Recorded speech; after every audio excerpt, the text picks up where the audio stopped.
dokter, boleh diperkenalkan nama dan biasanya dokter ini tugas di mana sih sebenarnya? Oke, halo, saya Eva, saya dokter gizi di Rumah Sakit Pelni. Biasanya saya bertugas di sana. Dokter kan sudah menjaga jadi ahli gizi juga nih di Desa Bahagia ini. Dimana di sini ada teman-teman dari Paskibraka yang akan bertugas nanti tanggal 17 Agustus di Istana Negara. Nah, semenjak nih Paskibraka ini masuk ke Desa Bahagia ini, bagaimana pemantauan gizi mereka, dok?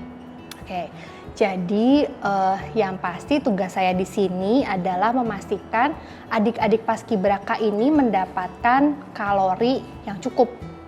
Jadi tentu saja kebutuhan kalori mereka itu akan berbeda setiap minggunya tergantung dengan load activity-nya. Kayak kemarin misalnya di minggu pertama itu kan kebanyakan materi. Jadi untuk itu saya set di sekitar 20 sampai dengan 25 kilokalori. Kemudian proteinnya range-nya di 1 sampai dengan 1,2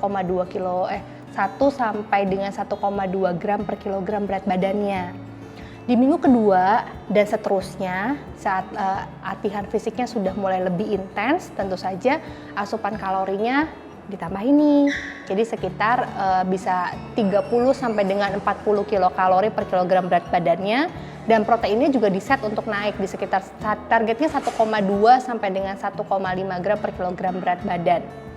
Begitu. Jadi kalau diperhatikan ada perubahan. Yang pertama perubahan snack.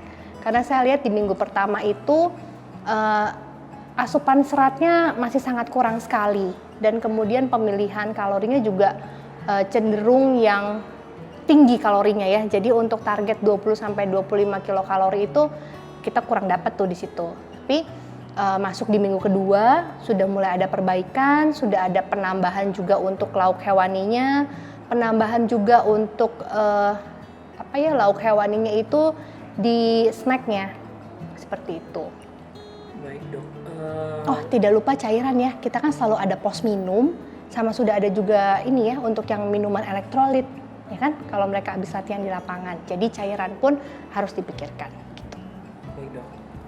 Makanan apa sih yang dokter tidak sarankan atau tidak rekomendasikan untuk teman-teman Paskibraka, dan makanan apa yang justru dokter sangat sarankan itu dimakan mereka karena membantu mensupport nutrisi mereka selama kegiatan di Desa Bahagia ini? Oke, untuk yang makanan yang tidak saya sarankan itu adalah makanan yang bisa merangsang aktivitas saluran cerna menjadi lebih aktif. Jadi contohnya menu makanan yang terlalu pedas, menu makanan yang terlalu berbumbu begitu atau terlalu asam, itu kita take down. Kemudian untuk yang olahan gorengannya pun kita berusaha untuk memilih yang terbaik dari apa yang bisa disediakan oleh para vendor catering begitu. Sedangkan untuk dari segi makanan yang dianjurkan, saya berusaha untuk menerapkan pola yang sehat dan seimbang gitu ya, diet yang sehat dan seimbang. Jadi antara karbohidratnya, proteinnya, kemudian kecukupan dari lemak, tidak lupa ketinggalan untuk seratnya. Jadi kayaknya kalau di sini adik-adik masuk ke sini mau tidak mau jadi belajar makan sayur, belajar juga makan buah begitu ya.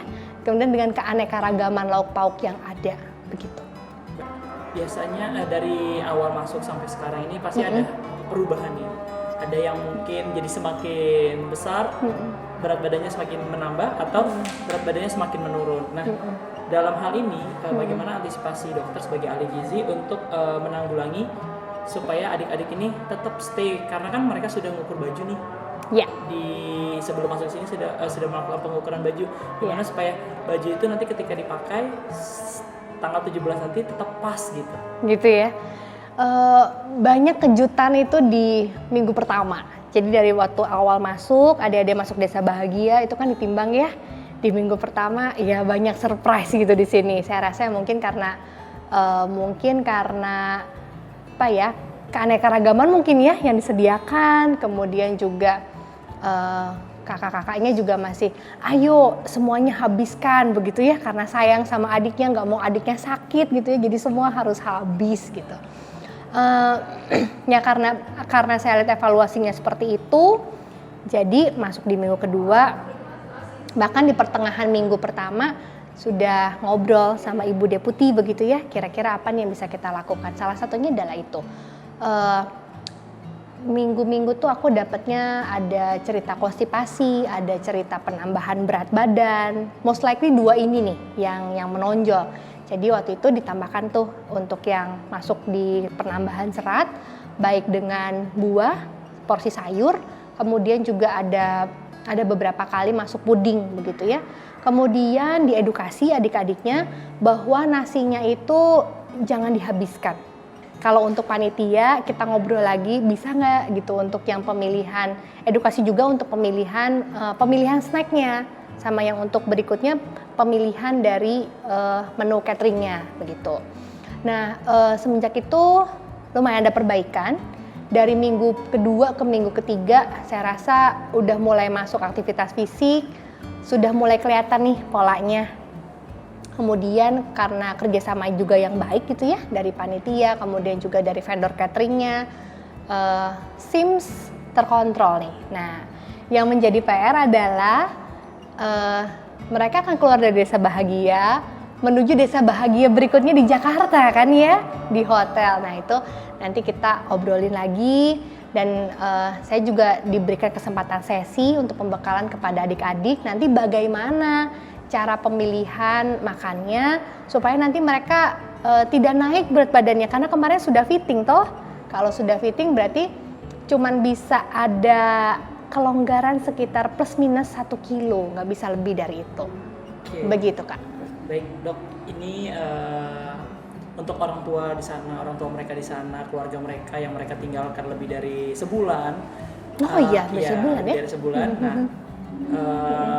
pesan dokter untuk mereka apa supaya tidak perlu mengkhawatirkan anak-anak mereka di sini? Saya rasa sebagai orang tua pastinya kita berbangga ya, anak-anak putra-putri kita terpilih gitu. Karena mereka adalah putra-putri pilihan, pasti sudah dengan sebaik-baiknya akan dijaga di sini. Saya membantu dari segi kepenuhan nutrisinya, kemudian ada juga dari tim medis dan juga pastinya kakak-kakak pamong ya yang selalu mengayomi. Oke dokter, terima kasih untuk waktunya. Baik, terima kasih. Selamat bertugas dan sukses terus dokter juga. Terima kasih, thank you.